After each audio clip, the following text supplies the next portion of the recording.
My name is David Okpayemi. I'm the head of trade services at the World Trade Center here in Abuja. We're excited to host the children today. And one of the major importance of having children come to World Trade Center is to help them model possibilities of their future to them. Here at the World Trade Center, just as my vice president has rightly said, we are home to top international organizations, including oil and gas, in finance, in energy, and of course, different, arms of businesses.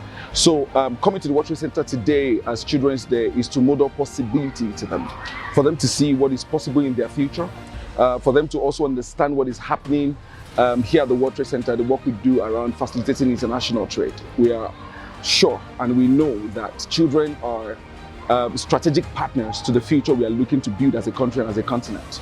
And the earlier we start exposing them to some of the opportunities and some of the challenges we have on the continent and in the country, and how they can be a part of solving that problem by modeling again possibilities to them, is why we are hosting an open day for them. So today we have taken them around the World Trade Center. They've seen the companies that are here. They have seen the possibilities that is ahead of them in the future. They are at the most iconic building in sub-Saharan Africa right now, and that on its own is a way to mentor them and of course to handle them into the future that is possible ahead of them.